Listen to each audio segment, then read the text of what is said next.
गाली गलौच बच्चों और माशरे में गंदगी की आदत की क्या वजह है? इसकी क्या वजूहात है?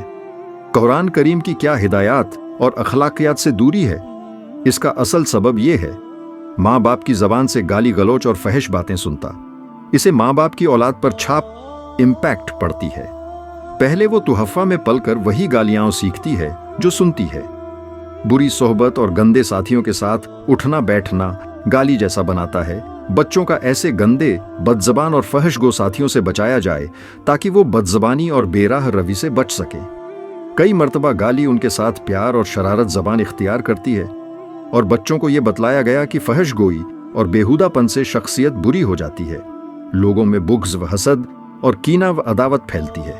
उन्हें वो अहादीस बताइए जिनमें फहशगोई और गाली गलौच से मना किया गया और सख्त सज़ा और दर्दनाक अजाब की वईद सुनाई गई है। जेल में इस मौजू से मुताल्लिक चंद अहादीस की जानिब इशारा किया जाता है। मुसलमान को गाली देना फिस्क और उससे लड़ना कुफ्र है। किसी के माँ बाप को गाली नहीं देनी चाहिए, वरना वो आपके वालिदैन को गाली देगा जिस तरह आप खुद अपने वालिदैन को गाली देने वाले बन गए। फहश बातें इंसान से निकाल देनी चाहिए, इसकी वजह से जहन्नम में गिर जाता है। जबान ही जहन्नम में गिरती है।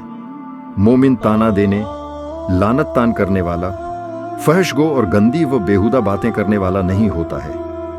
मुख्तसर तरबियत औलाद और इस्लाम।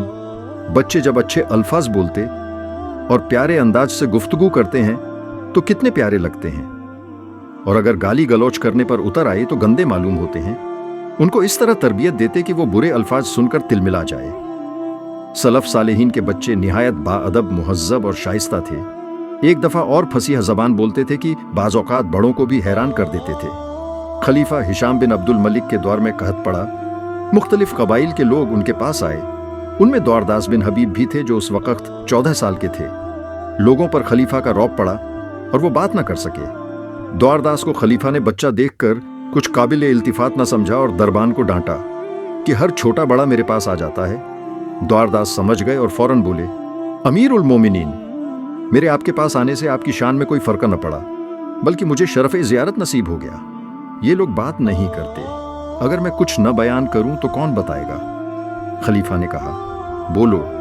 दौरदास ने बड़े फसीह बलीग अंदाज में कहत साली और इससे पैदा होने वाली सूरत हालत को वाजह किया। खलीफा उनसे बहुत मुतस्सिर हुए और उनके गांव वालों में 1 लाख दिरहम तकसीम कराए और 1 लाख दौरदास को दिए कि घर दे।